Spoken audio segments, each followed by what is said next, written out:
अस्सलाम वालेकुम, आप देख रहे हैं प्रोग्राम 7 से 8। मैं हूँ आपकी मेज़बान किरण नाज। बोल के लब आज़ाद हैं तेरे, बोल ज़बा अब तक तेरी है, खुलने लगे क़ुफ़लों के दहाने, फैला हर एक जंजीर का दामन। बोल ये थोड़ा वक्त बहुत है जिस्मो ज़बा की मौत से पहले, बोल के सच जिंदा है अब तक, बोल जो कुछ कहना है कह ले।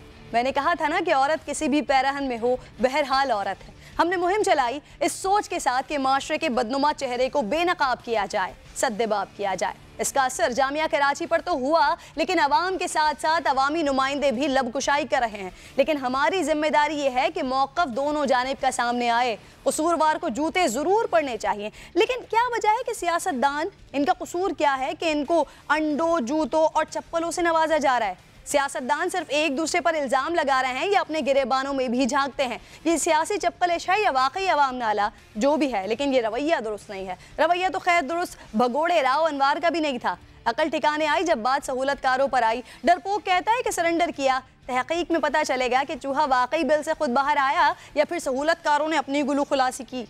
गुलू खुलासी क्या PMLN भी करना चाहती है अपने पुराने वफादारों से? क्या चौधरी निसार नून लीग के लिए गले का ढोल बन गए हैं? दानियाल, तलाल और निहाल के लिस्ट में क्या कैप्टन सफदर भी आना चाहते हैं? बयानात तो यही बता रहे हैं। खैर से PSL के 3 एडिशंस में कौन कितना कामयाब रहा, इस पर बात होगी आज प्रोग्राम में। लेकिन पहले आपको लिए चलूंगी हेडलाइंस की जानिब।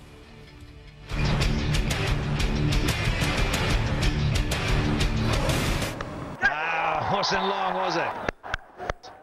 Oh, that's been hit. Bang! He's gone leg side. PSL का रंगारंग मेला, बारिश की भंग डालने की कोशिश, शायकीन के जोश और खरोश पर ओस न पड़ जाए। ग्राउंड सुखाने के लिए आर्मी का हेलीकॉप्टर भी मंगवा लिया गया। नॉकआउट मरहले में दिफाई चैंपियन पेशावर ज़ल्मे और कराची किंग्स मद्दे मुकाबल हैं। टॉस ताखीर का शिकार, फैंस की बस एक ही इल्तिजा, ए अबरे कहीं करम कहीं और जाके बरस।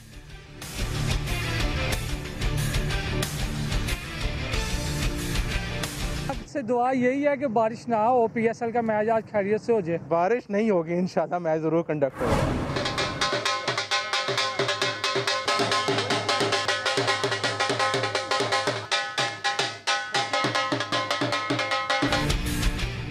लाहौर में दूसरे दिन भी क्रिकेट का जुनून। लाहौरी कुड़ी के ढोल की थाप ने सबको नचा दिया। कोई सेल्फियां ले रहा है तो कोई अपने चेहरे रंग रहा है। बारिश के बावजूद क्रिकेट फैंस की स्टेडियम में आमद जारी है।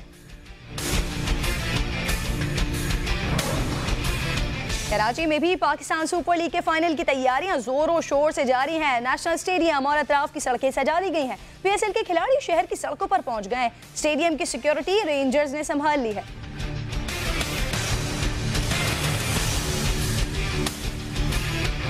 ये मुझे टिकटिकी की बांध के देखता था। याद है आपको ये बात कि मैंने आपकी शिकायत की थी हैदर अब्बास रिजवी से? याद है आपको ये बात कि ये मुझे क्यों देखता है, क्यों देखता है ये बंदा? मुझे ये बंदा पसंद ही नहीं है। ये मुझे क्यों देखता है? इसको शर्म नहीं थी? समा की स्पीकअप मुहिम ने सियासतदानों को भी जबान दे दी। मुत्तहिदा की मुनहरिफ MPA इरम अजीम फारूकी भी बोल पड़ी। आमिर खान और खालिद मकबूल सिद्दीकी पर हरासा करने के इल्जामात। सिंध पुलिस जिसे कहीं तलाश न कर सकी, वो राव अनवार अचानक सुप्रीम कोर्ट में पेश हो गया। चीफ जस्टिस के हुक्म पर अदालत के अहाते से गिरफ्तार कर लिया गया। कराची मुंतकली के लिए एयरपोर्ट पहुंचा दिया गया। चीफ जस्टिस ने 5 रुकनी JIT बना दी। नकीबुल्लाह के वालिद राव अनवार की गिरफ्तारी की खबर सुनकर जज्बात पर काबू न रख सके।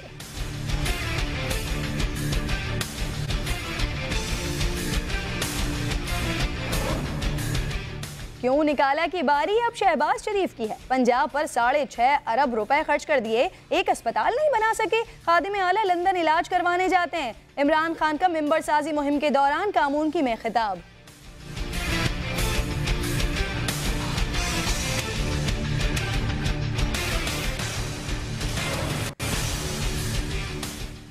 गुजरावाला में इमरान खान की मिंबर साजी मुहिम के दौरान जूतों और अंडों से हमले का खदशा।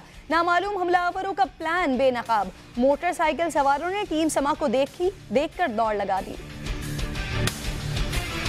बड़े बड़े नामवर जो हैं लॉयर्स, उन्होंने कहा है जी कि ये केस कमजोर है, ये फैसला कमजोर है। फैसले के नतीजे का जो इंतशार है उसकी वजह से आज डॉलर जो है ना वो 116 रुपए का आपने देखा हो गया है। पैनामा फैसले के खिलाफ अदालत के अंदर भी आवाजें उठना शुरू हो गईं। नवाज शरीफ की एहतिसाब अदालत के बाहर गुफ्तगू, कहा जिन्होंने अकामे पर निकाला उन्होंने रेफरेंस भी बनाकर भेजे। अल अजीजिया और फ्लैगशिप असेंबली रेफरेंसेस की समाअत 2 हफ्ते के लिए मुलतवी।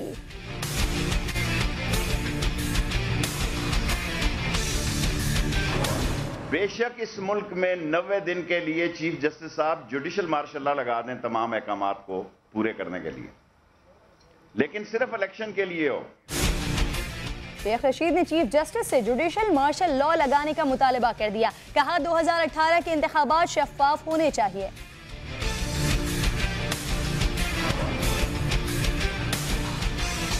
और यौम पाकिस्तान के हवाले से पाक बहरिया का मिली नगमा जारी, मौजों पे कदम ने दिल मोह लिए।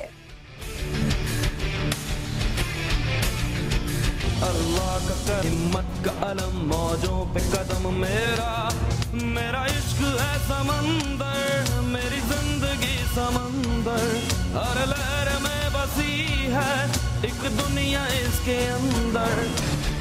प्रोग्राम का आगाज कर लेती हूँ और सबसे पहले स्पीक अप की ही बात कर लेती हूँ, जहां आवाम तो हमारा भरपूर साथ दे रही है, लेकिन अब सियासी शख्सियात भी मैदान में आ रही हैं। मुत्तहदा की मुनहरिफ MP इरम अजीम फारूकी साहिबा ये बोल पड़ी हैं, किस पर इन्होंने इल्जामात लगाए हैं, सुनिए।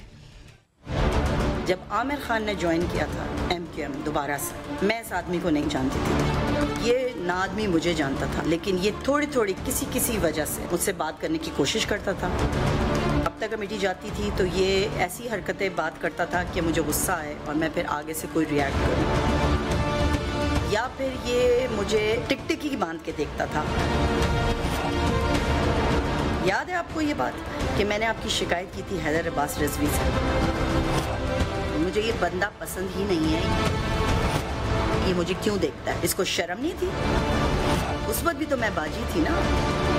खालिद मकबूल साहब, आप तो पहले ये बताएं कि आप जब अमेरिका में रहते थे तो आप जिसके घर भी रहते थे, क्योंकि आपके पास वहाँ घर नहीं होता था, तो आप जिसके घर में भी रहते थे वहाँ पर आप जाते थे और उनके घर में जो भी यंग बच्ची होती थी उसको रिश्ता दे देते थे। क्या ये सही है या गलत है? आपकी शादी भी इसी तरह से हुई? वो वर्कर थी, बाजी बोलते थे आप।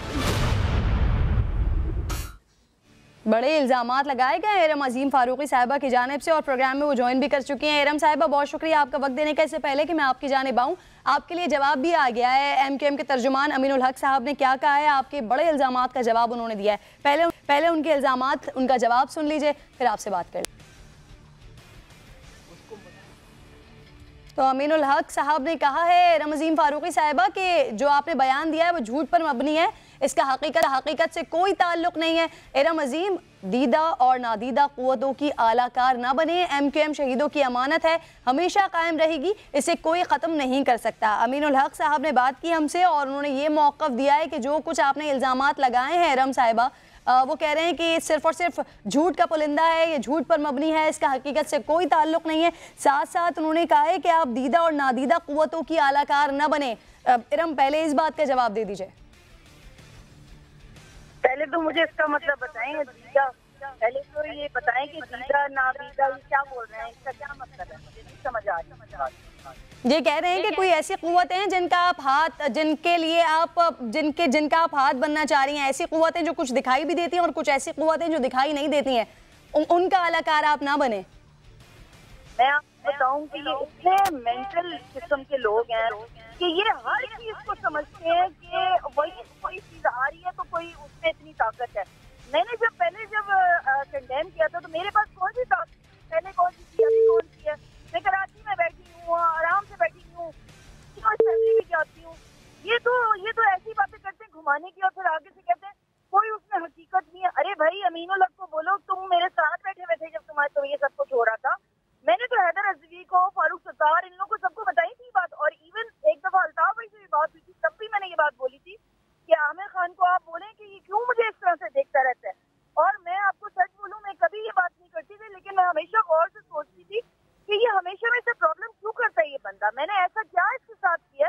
बट दिस वाज इट कि मैं हमेशा उसको स्नब करती थी। मैं हमेशा कहती थी कि आपका मेरा कोई मजाक नहीं है, आप इस तरह की कोई बात मुझसे ना करें।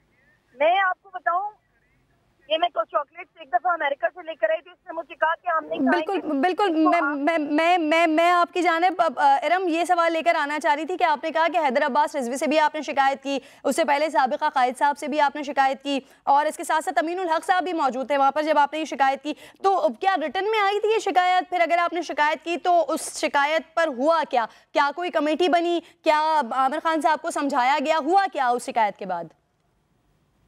मीनल, अब कोई नहीं वहाँ पर खड़ा होता, खामखा ये तो आप अपने से ऐड कर रही हैं। आपने कहा ना कि अमीनुल हक साहब को भी पता है कि जब कुछ हो रहा था तो मैंने उन्हें भी बताया था। इरम, वो मेरे डिपार्टमेंट के इंचार्ज होते थे, तो दैट इज द रीजन। मैंने ये नया आया था बंदा, मैं इसको जानती नहीं थी, और जब मैंने कहा था तो उन्होंने कहा कि ठीक है मैं बात करूंगा, वो अभी वो नए आए हैं दोबारा से, तो मैं उनको समझा दूंगा। बिकॉज वो इसलिए मुझे ये बात कह रहे थे कि उनको पता था कि मैं बहुत ज्यादा रिएक्ट करूंगी। वो उनको भी उन्होंने समझा दिया, लेकिन उस समझाने के बाद ये मेरे खिलाफ प्रोपेगेंडा भी करता रहा और मेरे खिलाफ कुछ ना कुछ जब मैं सीसी की मेंबर अल्ताफ हुसैन ने मुझे बोला था कि सीसी के मेंबर बने, इस आदमी ने जो था वो भी नहीं निकाला, सर्कुलर भी नहीं निकाला। और जब मैं गई इनके पास बोलने के लिए तो कहता कोई जरूरत नहीं है, बस ठीक है सबको पता चल जाएगा। मतलब he was always against me, और आज वो अगेंस्ट का जो है सारी चीजें वो साथ नजर आ रही है। इरम लेकिन वजह क्या है इसकी? ये सब आप ही के खिलाफ इस तरह की बातें क्यों करते हैं? बाकी लोगों के बारे में अभी आप बता रहे हैं, इससे पहले सलमान मुजाहिद बलोच के बारे में भी आपने बताया था कि वो आपके खिलाफ व्हाट्सएप ग्रुप में नामुनासिब पोस्ट करते हैं। तो ये सारे मामला आपके साथ क्यों पेश आते हैं? ये भी मुझसे पेश आते हैं कि इनके पास कोई ऐसी औरत नहीं है जो इनको ऐसी की तैसी इनकी कट सके और इनको इनके आईने दिखा सके, इसलिए ये मेरे अगेंस्ट होते हैं। अगर इनके पास कितने गट्स हैं, ये बनते तो बड़े मर्द के बच्चे हैं, लेकिन एक औरत के सामने आके ये लोग इतने शरीफ बन जाते हैं, अस्सलाम वालेकुम बाजी कैसी हैं, इस तरह की इनकी हरकतें हैं। और मैं आपको बताऊं, ये कारकुन जो थे वो इतनी इज्जत करते थे मेरी और औरतों की भी, लेकिन इन जो चंद लोग हैं एमक्यूएम के जो अपने को लीडर, मैं जिनको अब लौंडा बोलती हूँ, लीडर भी नहीं बोलती, गली के लौंडे हैं ये, और ये बदतमीज, ये देखते थे इस तरह की नजरें उठाते थे, लेकिन इनको पता था कि जो बोल्ड औरत है उसके साथ ये कुछ कर नहीं सकेंगे, तो जाहिर सी बात है उसके कैरेक्टर पे बात करोगे। हर वक्त ये कैरेक्टर के ऊपर लेकर आते थे। मैंने एक दफा पहले भी रिजाइन किया था, मैं आपको याद दिलाऊं, 3 साल पहले, और तब भी मैं गई थी अल्ताफ हुसैन के पास लंदन, और मैंने कहा था कि मैंने नहीं काम करना है एमक्यूएम में, क्योंकि ये मेरे साथ गंदी इस तरह की हरकतें कर रहे हैं, मेरे ऊपर कैरेक्टर असैसिनेशन कर रहे हैं। उन्होंने मुझे बुला के वापस बिठा दिया था कि नहीं मैं देख लूंगा सारी चीजों को, लेकिन ये लोग बाज नहीं आए, ये कभी भी बाज नहीं आएंगे। इनके पास वही औरतें सही हैं जो इनकी जी हुजूरी करेंगे। ये अमीनुल हक की मैं आपको बात बताऊं, एक अजीब किस्म की औरत आई थी एमक्यूएम में, सब जानते थे उसको ये मीडिया पे भेजता था चैनल्स पे, इससे पूछा वो कौन औरत थी उसको। अच्छा तो इरम ये बताइएगा कि ये जितने भी मामला जो आप रिपोर्ट कर रही हैं, ये सिर्फ आपके साथ ही होते थे या दीगर एमक्यूएम की खवातीन भी इससे मुतासिर हुई हैं? देखिए बिल्कुल होती थी मुतासिर, लेकिन कुछ बिल्कुल नहीं कह सकती थी कि उनको आगे बढ़ना था। उनको किसी को सीट चाहिए थी, किसी को कुछ चाहिए था, मुझे क्या आगे बढ़ना था? मैंने तो हमेशा काम किया है एमक्यूएम में आके, सीट तो अल्ताफ हुसैन ने खुद दी, मैंने मना भी उनको किया। तो इरम कोई ऐसी खातून जिसने आपसे कंप्लेन की हो, जिसने आपको बताया हो कि उनको हरासा किया गया है? उसके ऊपर मुझे ये सब कुछ सुनने को मिला इन लोगों से। ये अपने को पार्टी कहते हैं शरीफों की, ये अपने को कहते हैं कि बड़ी हम बहुत इज्जत करते हैं अपनी औरतों की। तो मैं भी तो इनकी औरत थी ना, इनके पास काम करती थी ना, उस वक्त कौन सी इज्जत थी? अब नहीं इज्जत दे रहे, तो कभी भी नहीं दी थी इन लोगों ने मुझे इज्जत, ये सिर्फ दिखावा था इनका। ठीक है, बिल्कुल इरम मैं आपसे यही तो जानना चाह रही हूँ कि सिर्फ आप ही की इज्जत नहीं है, आप ही की इज्जत नहीं करते या और भी बकिया खवातीन को भी इज्जत नहीं मिलती? नहीं, मैं ये नहीं कह रही कि सब नहीं इज्जत करते, मैं कहती हूँ बहुत सारे इज्जत करते थे, लेकिन कुछ लोग जिनको मैंने निशानदेही की है, इनकी नजरों में कभी भी इज्जत नहीं थी मेरी, और मुझे नहीं पता कि ये दूसरों की करते हैं नहीं करते। अच्छा इरम, आपने कहा कि बहुत सी खवातीन हरासा होती थी, जिनमें से किसी को सीट चाहिए थी, किसी को आगे बढ़ना था, तो इसलिए वो कुछ बोलती नहीं थी। क्या आपको उन खवातीन के बारे में इल्म है? क्या आप उनके बारे में हमें बताएंगी? बहुत सी आई और बहुत सी चली गई, बहुत सारी चली गई, लेकिन कुछ जो थी वो यहीं पे बैठी हुई है अभी भी, और इंशाल्लाह देखेंगे ये जो मैजबीनों के कौन है इरम? उन्हीं को लेकर आएंगे सामने। सॉरी, इन लोगों से इस तरह के माहौल में काम कौन कर सकता है जब हर किसी पे इल्जामात लगाए जा रहे हैं? औरत की जबान कैसे चुप कराएंगे? जाएंगे ये लोग। ये सिर्फ ये कह के चुप कराते हैं जी मॉडर्न है और उनका फैमिली बैकग्राउंड डिफरेंट है। अरे भाई तो पार्टी कैसे तुम लोग की आगे बढ़ेगी? ये इरम, ये महजबीनों का आप तस्करा कर रही हैं, जरा ये किसको कहा है? ये कौन सी महजबीन है? ये महजबीन जो कहा है ये तो इन्होंने मेरे पे हिट मारा है। मैं आपको बताऊं, ये तो समझ रहे हैं कि मैं बेवकूफ इंसान बैठी हुई हूँ। इनके लिए मैं बहुत बड़ी, असल में मैं पता नहीं इनके लिए क्या थी, मुझे इनको समझ नहीं आ रहा कि वाकई में महजबीन थी। ओहो, तो इसका मतलब I should be proud of it. I really you should be proud of it that I was a mahjabeen to them, but that is the reason they were against me. That is the reason ये मेरे ऊपर इस तरह की तोहमतें लगाते थे। इनको शर्म नहीं आती। और इंशाल्लाह तो फारूक सत्तार ने आपके लिए कहा था कि ऐसी महजबीनों को नहीं लाएंगे अब इरम? मेरे खान मैसेजेस हैं मेरे पास जो उन्होंने दूसरों को किए हैं और कहा है कि हमने अपनी बाजियों के लिए नहीं कहा, ये तो हमने उस खातून के लिए कहा है जो पार्टी में आना चाह रही थी और हमने रोक दिया। ओ सॉरी, उनको बोलो मैं नहीं आना चाह रही थी। आप लोग को ये बात क्यों नहीं समझ आती? आप लोगों ने मेरे खिलाफ रेफरेंस फाइल किया तो मैं आई हूँ और मैं वापस असेंबली में बैठ गई और मैंने कहा आप निकाल के दिखाओ मुझे। This is a fight, believe me, this is a fight and I have to show their faces to election commission also कि इन लोगों ने मेरे साथ किया क्या। ये लोग क्या थूकती हूँ मैं इनके ऊपर और इनकी सीटों पे। ये लोग सिर्फ लोगों की किसी की मदद नहीं करना चाहते, ये सिर्फ पैसा बनाना चाहते हैं और ये अपनी आवारा गर्दियां करना चाहते हैं। इनके सबके बैगेजेस निकालें, आपको मैं क्या क्या बताऊं, I don't want to name all. बिल्कुल इरम मैं आपसे एक छोटी सी रिक्वेस्ट करना चाहती हूँ। मैं चाहती हूँ कि मंडे को आप मेरे शो में आए। खालिद मकबूल सिद्दीकी से भी मैं रिक्वेस्ट करना चाहती हूँ, आमिर खान साहब से भी रिक्वेस्ट करना चाहती हूँ कि वो मेरे शो में मंडे के दिन आए। हम मंडे को ये शो प्लान करते हैं, आमने सामने बैठकर बात हो जाए। जो आप इल्जामात लगा रही हैं, जो वहां से जवाबात आ रहे हैं इरम। ओ भाई, इल्जामात क्या लगा रही हूँ? मैं तो बात कर रही हूँ, सीधी बात कर रही हूँ।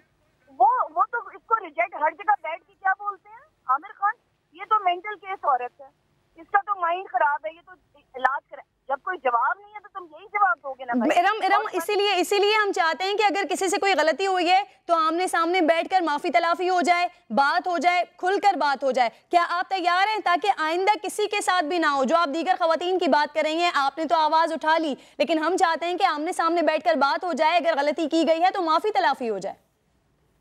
मैं तो आने को लिए तैयार हूँ। अगर इनमें इतनी हिम्मत है कि ये भी आए तो जरूर आए मेरे सामने। मैं तो बिल्कुल तैयार हूँ। अभी भी मैं असेंबली में मिली हूँ, मैंने सलाम किया है और बहुत उनको सुनाई भी है वहाँ पर खड़े खड़े असेंबली चैम्बर के अंदर खालिद मकबूल को कि आप इस तरह की बातें करती हैं, मुझे आपसे बड़ा अफसोस है, तो अपना मुंह नीचे करके चलते बने। हिम्मत कहाँ है इन लोगों में कि किसी औरत को फेस कर सकेंगे? कोई हिम्मत नहीं है इन लोगों में। ये कोई भी पैदा नहीं है, ये सब मुनाफिक पार्टी बन चुकी है। ठीक है इरम, आप तो आने के लिए तैयार हैं। एक बार फिर मैं ऑन एयर रिक्वेस्ट कर रही हूँ, मैं इनवाइट कर रही हूँ आमिर खान साहब को भी, खालिद मकबूल सिद्दीकी साहब को भी कि इरम अजीम फारूकी तैयार हैं कि वो प्रोग्राम में आकर आमने सामने आपसे बात कर लेंगी। जो कुछ हुआ है माजी में या जो इल्ज़ामात इरम अजीम फारूकी साहिबा की जानिब से लगाए जा रहे हैं तो वो सामने बैठकर बात हो जाएगी। अगर गलती आप दोनों की जानिब से हुई है तो फिर माफ़ी तलाफ़ी भी हो जाएगी। बहुत शुक्रिया इरम फारूकी साहिबा, आपने अपना मौक़िफ़ हमारे सामने रखा और इस बात पर भी आपका बेहद शुक्रिया कि आप स्पीकअप मुहिम का हिस्सा बनी है और जो कुछ आपके साथ हुआ है कम से कम आप इस पर आवाज़ उठा रही हैं। दूसरी तरफ जामिया सिंध जाम शोरों में हैरेसमेंट का मामला, पुलिस रिपोर्ट में 2 असातिज़ा को मुलव्विस करार दिया गया है। सिंध यूनिवर्सिटी जाम शोरों में लड़कियों को हिरासा करने का मामला, तालबात के इल्जाम को तक़वियत मिल गई। पुलिस की इंक्वायरी रिपोर्ट में भी प्रोफेसर फराज बुगी और सनाउल्लाह अंसारी का हिरासमेंट केस में मुलव्विस होने का इंकशाफ हुआ है। तालिबान ने वीसी को ईमेल करके आगाह किया पर कोई कार्रवाई नहीं हुई। यूनिवर्सिटी इंतजामिया इनके खिलाफ कार्रवाई क्या करती, उल्टा इंग्लिश डिपार्टमेंट के दोनों प्रोफेसर्स को तरक्की दे दी गई। पुलिस की जानिब से अब तक कोई गिरफ्तारी भी अमल में नहीं लाई जा सकी है। कैमरामैन कामरान खान के साथ सलीम फकीर, समा, जाम शोरों। जामिया कराची में तो कामयाबी हुई है, अब लगता है कि वक्त आ गया है पेशावर की जामियात में भी जाया जाए, यहाँ भी ज़रा हरासानी के वाक़यात को देखा जाए क्योंकि यहाँ से शिकायत सामने आ रही हैं। गैर सरकारी तंजीम के मुताबिक रवा साल 25 से ज़ायद तालिबात शिकायत तो दर्ज करवा चुकी है लेकिन कोई फ़ायदा ही नहीं हुआ उसका। जामियात में तलबात को हरासा करने का मामला, पेशावर में 3 माह के दौरान 25 तालिबात की शिकायत दर्ज हो चुकी हैं। इस बात का इंकिशाफ किया खैबर पख्तूनख्वा में खवातीन के हुकूक के लिए काम करने वाली तंजीम तहवा लुर की सरबराह ने। 25 विक्टिम जो हैं वो अपनी कंप्लेंट दर्ज करवा चुके हैं। ज़्यादा विक्टिम जो हैं वो इंजीनियरिंग यूनिवर्सिटी से हैं, क्योंकि बहुत कम तादाद ख़वातीन की लड़कियों की इंजीनियरिंग यूनिवर्सिटी में होती है। जामियात में हिरासगी के मामले पर बनाई गई कमेटी से समा ने सवाल किया तो कहते हैं हमारे पास तो सिर्फ एक ही शिकायत दर्ज हुई है, तालबात हमसे रुजू करें, नाम सीगे राज में रखा जाएगा। इस कमेटी के किसी फर्द से वो इनफरादी तौर पर भी मिल सकते हैं, वो ईमेल भी उनको कर सकते हैं और वो आके उनको पूरे कॉन्फिडेंशियलिटी के साथ अपनी शिकायत पेश कर दें। तंजीम के मुताबिक ऐसे वाकयात की सुनवाई के लिए कानून 2010 में पास हो चुका है, लेकिन 7 साल से इदारे के सरबराह की तैनाती नहीं हो सकी। कैमरामैन ज़करुल्लाह के साथ जुशान अनवर, समा, पेशावर। आगे बढ़ जाते हैं जनाब। सिंध पुलिस की कारकर्दगी पर पेटी भाई की जानिब से जबरदस्त तमाचा रसीद किया गया। कराची में दंदनाने वाला इनकाउंटर स्पेशलिस्ट राव अनवर 2 माह रुपोशी के बाद दबे पांव सुप्रीम कोर्ट में पेश हो गया। अदालती हुक्म पर इसे गिरफ्तार भी कर लिया गया। अदालत ने मुलजिम का शनाख्ती कार्ड, पासपोर्ट और बैंक अकाउंट्स बहाल करने का हुक्म दिया है। राव अनवर ने 2 माह बाद रूपोशी तोड़ दी। सिंध पुलिस जिसे कहीं तलाश न कर सकी, वो छलावा मुलजिम सफेद कार में सुप्रीम कोर्ट पहुंच गया।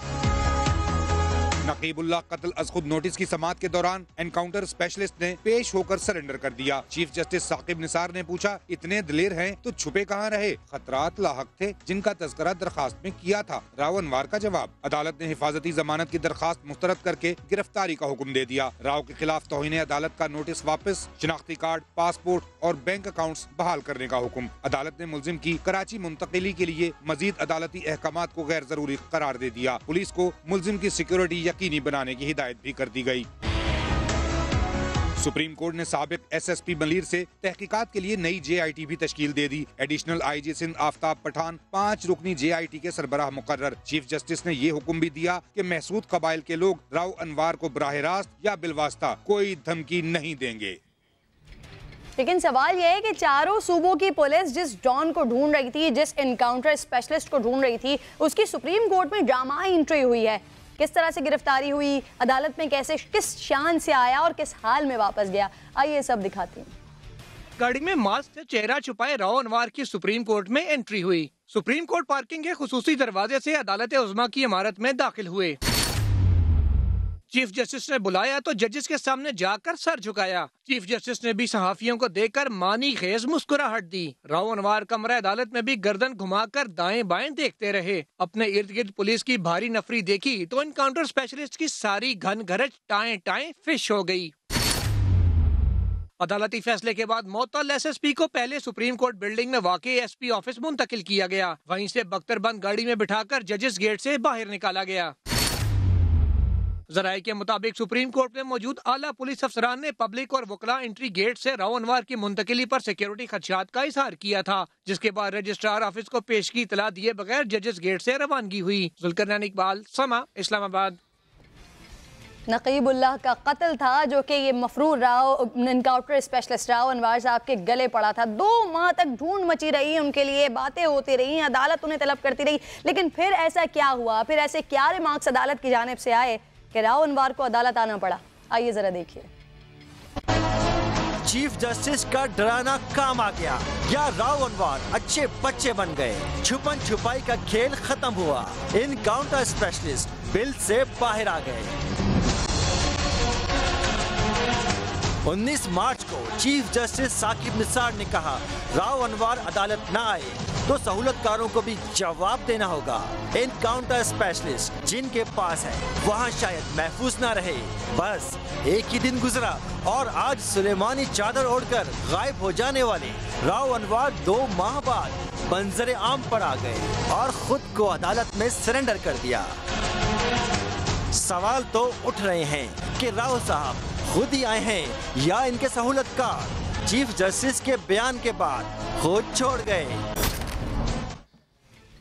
चलिए, राव अनवर साहब आ गए। अब इनके हिसाब किताब का भी आगाज होने जा रहा है। राव अनवर को सख्त सिक्योरिटी में इस्लामाबाद एयरपोर्ट पहुंचा दिया गया है। कराची कैसे पहुंचेंगे, कहाँ इन्हें रखा जाएगा, कितने बजे की फ्लाइट है, सब बात कर लेते हैं। हमारे साथ उमर आसिफ मौजूद हैं। उमर, बताइएगा किस परवाज के जरिए कराची मुंतकिल किए जा रहे हैं, फिर यहाँ पर कहाँ रखा जाएगा?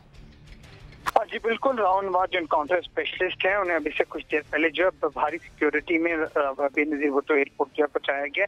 पहले इनके लिए जो टिकट है PK 309 का लिया गया था और सिक्योरिटी वजूहात की बिना पे एक और जो निजी एयरलाइनर्स का टिकट ले गया। जो एनएल जो निजी परवाज है अभी उसके जरिए इन्हें रवाना किया जाएगा। भारी सिक्योरिटी यहाँ पे थी। NL 126 जो इस टाइम बताया जा रहा है जिस परवाज के जरिए जो है राहुल अनवर को मुंतकिल किया जाएगा। अभी इस चीज को सीधे राज में रखा जा रहा है कि राहुल अनवर को कराची में कहाँ रखा जाएगा। तो हम राहुल अनवर की आमद के मौके पर भारी सिक्योरिटी यहाँ पे मौजूद थी बेनजीर भुट्टो इंटरनेशनल एयरपोर्ट पे। इतनी सिक्योरिटी होने की वजह से जो यहाँ पे आम फ्लाइट्स के जो आने वाले लोग थे उन्हें भी शदीद मुश्किलात का सामना करना पड़ा है। जी ठीक है उमर, बहुत शुक्रिया आपका। तो मुल्क की सबसे बड़ी अदालत का मफरूर आज़ादाना शहर शहर घूमता फिरता रहा, मगर पुलिस ने आंख खोलकर देखने की मानिए जहमत ही नहीं की। लाहौर हो, रावलपिंडी हो या फिर इस्लामाबाद हो, यहाँ भगोड़े को दीदा दलेरी से पनाह भी दी जाती रही। राव अनवर ने जब सरेंडर किया तो वो भी मुकम्मल सिक्योरिटी की जमानत मिलने पर किया। रूर की छुपन छुपाई खत्म, बड़े ऐश आराम सुकून से गुजारे थे दिन रात। रोपोशी का बेशतर वक्त जुड़वा शहरों में गुजरा। मुलजम गिरफ्तारी से एक दिन पहले भी लाहौर में मौजूद था, दोस्त के साथ इस्लामाबाद पहुंचा। इससे पहले रावलपिंडी की एक निजी हाउसिंग सोसाइटी में 21 रोज तक पुरतायुश पनाह मिली रही। एक दोस्त के साथ शहरी इक़्तिदार के घर में लगाई कई बैठकें। कोयटा भी जाना चाहा मगर दोस्त ने मना कर दिया।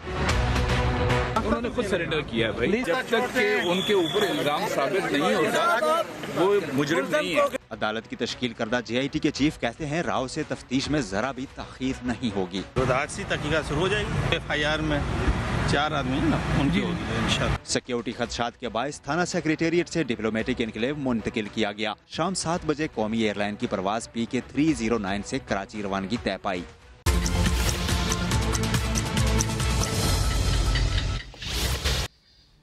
एनकाउंटर स्पेशलिस्ट राव अनवर अदालत पहुंचने पर सोशल मीडिया के नरगे में भी आ गए हैं। राव अनवर इस वक्त टॉप ट्रेंड बना हुआ है। सैकड़ों ट्वीट्स में सरेआम फांसी देने का मुतालबा किया जा रहा है।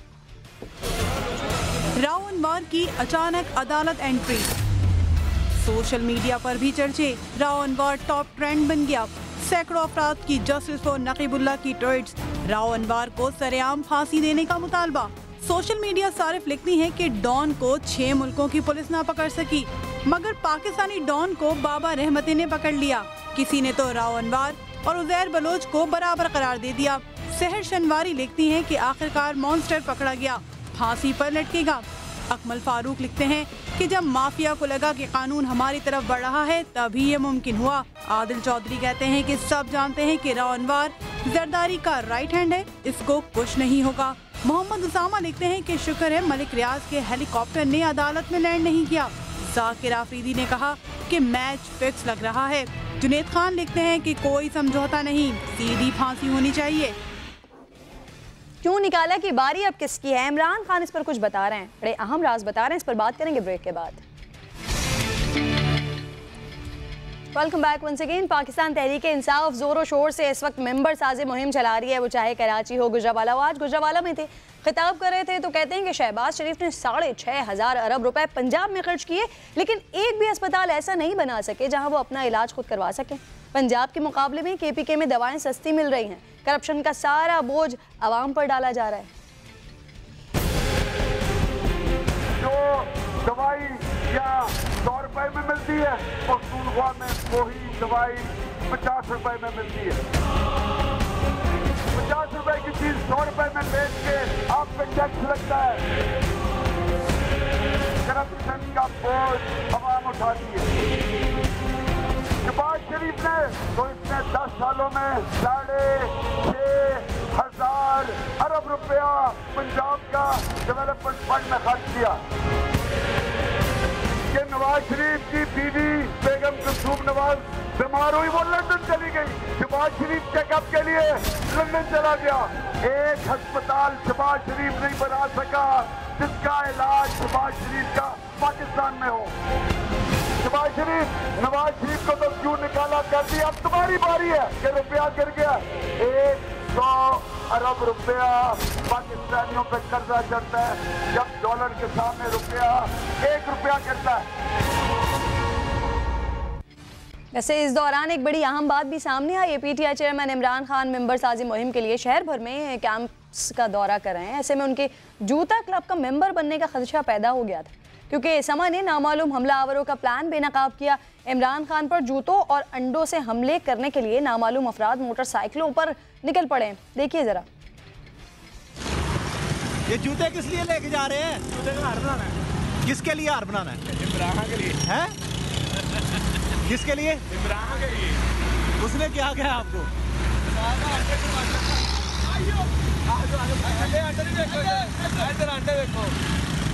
ये क्या करने हैं अंडे?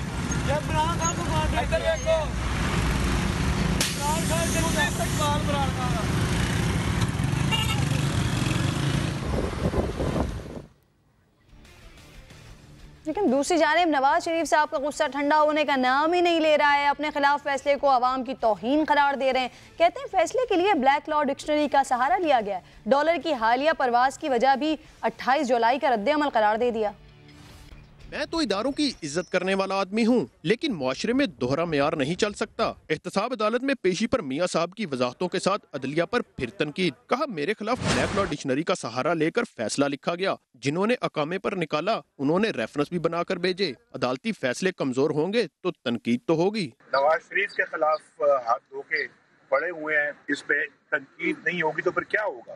ऐसे फैसले करोड़ों अवाम की भी कंटेम्प्ट का बायस बनते हैं। 28 जुलाई को पाकिस्तान के अवाम की तौहीन हुई है, वो कहाँ जाए? साबिक वज़ीर-ए-आज़म का कहना था कि इमरान खान को इकबाल जुर्म के बावजूद सादी को रमीन डिक्लेयर कर दिया गया। डॉलर की हालिया ऊंची उड़ान भी पनामा फैसले से जोड़ दी। फैसले की वजह से आज डॉलर जो है ना वो 116 रुपए का आपने देखा हो गया है। पाकिस्तान की बदनामी दुनिया में हो रही है। मियाँ साहब शेख रशीद पर चोट करना भी ना भूले। कहा 2 दिन चोर का 1 दिन साद का। जो बड़ी बातें कर रहे थे अब उनका अपना 113 किनाल का केस सामने आ गया है। वैसे मियाँ साहब ऐसा याद तो नहीं पड़ता कि इस फैसले से पहले डॉलर इतना सस्ता हो कि हर किसी की जेब में दिखाई दे रहा हो। खैर, कैप्टन रिटायर्ड सफदर की फिर अदालत पर तनकीद। एहतसाब अदालत के बाहर बोले ये क्या हो रहा है? 22 करोड़ अवाम इंजॉय कर रहे हैं, कानून की किताब खोली नहीं और फैसला दे दिया। अकामे वाला तो केस ही कोई नहीं।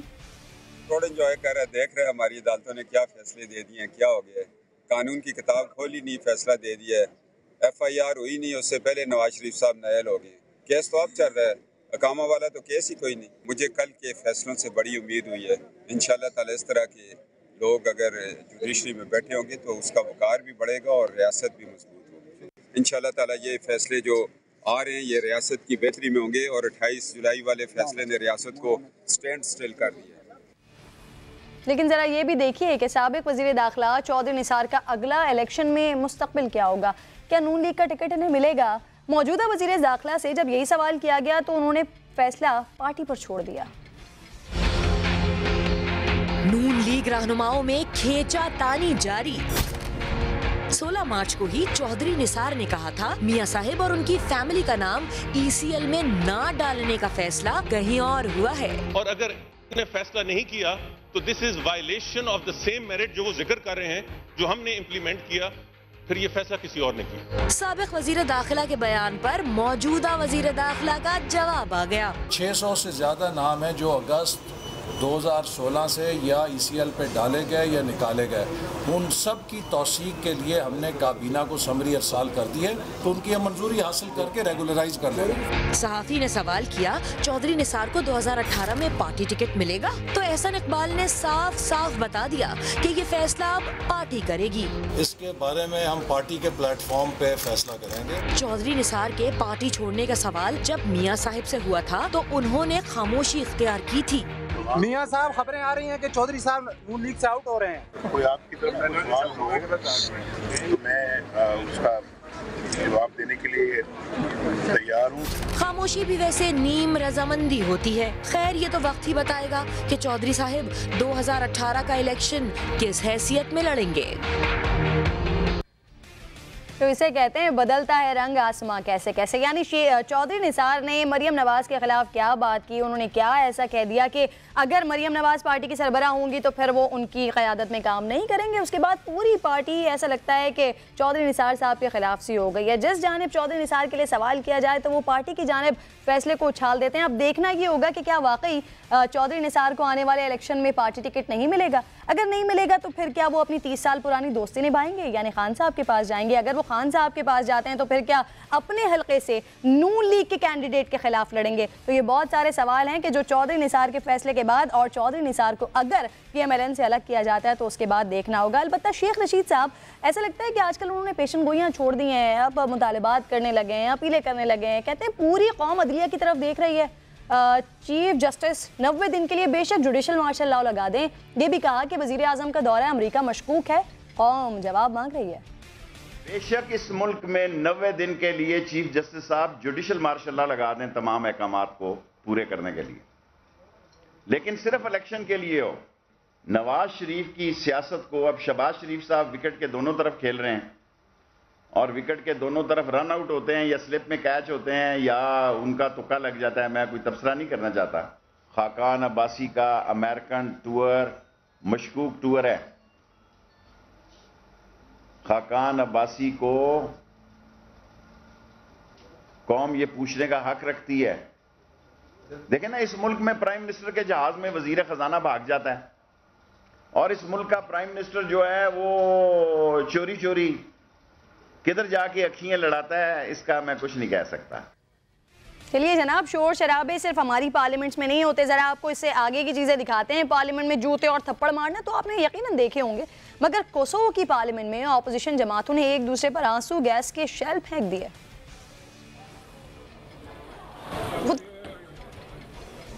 ये स्क्रीन पर जो मनाजिर आपको नज़र आ रहे हैं, ये यकीन कर लीजिए कि ये पाकिस्तान की पार्लियामेंट नहीं है। वहाँ पर सिर्फ शोर शराबा होता है, एक दूसरे पर ताने कसे जाते हैं, लेकिन ये कोसोवो की असेंबली है। यहाँ पर जब ऑपोजिशन और पार्लियामेंट के हुकूमती अरकान जब एक दूसरे के ऊपर गुस्से में आए तो फिर क्या किया गया कि आंसू गैस के शेल फायर किए गए और शेलिंग के बाद मुतादिद अरकान की हालत गैर हुई है। वोटिंग सरहदी बिल के मामले पर हो रही थी। ये गैर मुल्की मीडिया इसको रिपोर्ट करा था। मार्क ज़करबर्ग के गुरु ने सारिफीन को पैगाम दे दिया है कि वक्त आ गया अपना डाटा फेसबुक से हटा ले। फेसबुक इस्तेमाल करने वालों खबरदार, होशियार, वक्त बिल्कुल जाया न करो, बल्कि फेसबुक पर अपना जितना भी डाटा है वो जाया कर दो, मिटा दो। फेसबुक के मालिक ज़करबर्ग के गुरु और व्हाट्सएप के को फाउंडर ब्रायन एक्टन ने ट्वीट पैगाम दे दिया। ब्रायन एक्टन फेसबुक मुखालिफ मुहिम का हिस्सा बन गए। पैगाम में मशवरा दे दिया, सार्फिन फेसबुक सर्विस तर्क कर दें। ये ट्वीट पैगाम इंतहाई अहम है क्योंकि व्हाट्सएप भी फेसबुक ही की मलकियत है। फेसबुक ने 2014 में व्हाट्सएप 19 अरब डॉलर में खरीद लिया था। फेसबुक के 5 करोड़ सार्फिन की मालूमात का गलत इस्तेमाल किया गया, जो सोशल मीडिया का बहुत बड़ा स्कैंडल बन गया और अब डिलीट फेसबुक मुहिम तेजी से मकबूल हो रही है। चलिए तो फिर जल्दी जल्दी फेसबुक से अपना पर्सनल डाटा हटाइए, लेकिन PSL 1, 2, 3 का डाटा हम आपको देंगे ब्रेक के बाद।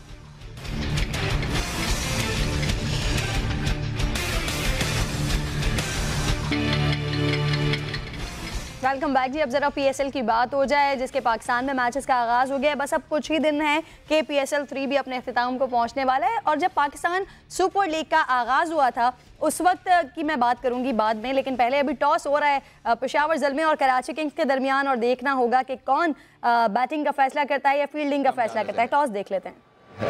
आमिर, आप क्या करेंगे? हम बॉलिंग करेंगे। एक सही डिसीजन है, इसलिए कि 16 ओवर्स का मैच है, कुछ देखना भी चाहेंगे कि पिच कैसे खेलेगी, टारगेट कितना है। जी बिल्कुल, क्योंकि आई थिंक लास्ट नाइट से जो है बारिश हो रही है और धूप निकली नहीं आज पूरा दिन, तो I think early on chance होगा 2-3 ओवर अगर स्विंग होता है और फिर 16 ओवर की गेम है तो आई थिंक ज़्यादा जो अपॉर्चुनिटी होती है वो बॉलिंग जो पहले करता है उसके लिए होती है। अनसेटलिंग है क्योंकि एक पुल आउट भी हुआ, ओवेन मॉर्गन, फिर इमाद वसीम अनफिट रहे। कॉम्बिनेशन कैसा आपको लग रहा है? और शायद आफरीदी भी नहीं है, सो ये जो प्लेयर्स मिस आउट कर रहे हैं इससे कैसे कॉम्बिनेशन इफेक्ट होगा? नो डाउट लॉस तो हुआ है, मॉर्गन भी बड़ा प्लेयर है, इमाद, फिर शाहिद भाई का बड़ा लॉस है। लेकिन T20 में आपको पता है कि हमारा जो बेंच है अच्छे प्लेयर्स हैं और जितने भी बेंच पे लड़के हैं वो अच्छी फॉर्म में हैं, तो इंशाल्लाह कोशिश करेंगे कि अच्छा कॉम्बिनेशन और अच्छा मैच चले यहाँ। क्या चेंजेस हैं? दानिश अजीज़ खेल रहे हैं, मुख्तार खेल रहे हैं और रवि खेल रहे हैं। All the best. Thank you ji. तो कराची किंग्स ने टॉस जीत लिया और कराची किंग्स ने पहले फील्डिंग का फैसला किया है और PSL के मैचेस में यही हमने देखा है अब तक कि जो भी टॉस जीत रहा है वो पहले फील्डिंग का फैसला कर रहा है। वेल, बात हम कर रहे थे कि पाकिस्तान सुपर लीग जो कि अब अपने अख्तिताम को पहुंचने वाला है, सीजन 3 में बल्लेबाजों ने बॉलर्स की खूब खैर खबर ली है। इस बार पिछले 2 सीजन के मुकाबले में छक्के ज्यादा पड़े।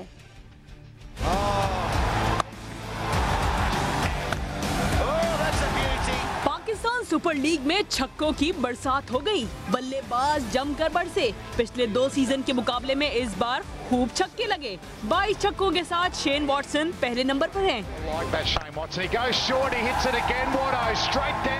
सीजन के 34 में से 32 मैचेस मुकम्मल हो गए। छक्के 378 लग चुके, यानी हर मैच में तकरीबन 12 छक्के लगे। 2017 में 24 मैचेस खेले गए, 259 छक्के लगे। तकरीबन हर मैच में 11-11 बार गेंद उड़ती हुई ग्राउंड से बाहर गई। 2016 की बात करें तो 24 मैचेस में 247 सिक्सेस लगे। हर मैच में बल्लेबाजों ने औसतन 10 छक्के लगाए।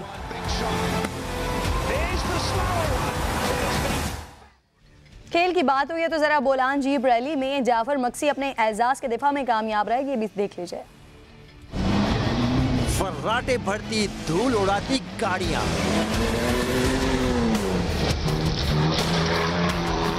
ऊंचा नीचा दुश्वार गुजार रास्ता, ट्रैक भी पथरीला। बोलान जीप रैली में ड्राइवर्स ने खूब महारत दिखाई।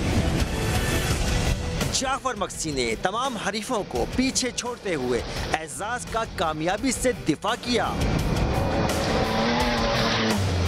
साहबजादा सुल्तान दूसरे और नादिर मक्सी रहे तीसरे नंबर पर। रेस में 2 खवातीन समेत 60 ड्राइवर्स ने शिरकत की। तो प्रोग्राम का वक्त अपने इख्तिताम को पहुंचा। बैठिए, मैच देखिए। इस वक्त जो पोलिंग का आगाज़ किया था हमने, उसमें 50% लोग कराची किंग्स के साथ हैं और 50% पेशावर ज़ल्मे के साथ। अगले हफ्ते आपसे फिर मुलाकात होगी। अपना बेहद ख्याल रखिएगा। अल्लाह ने के बाद।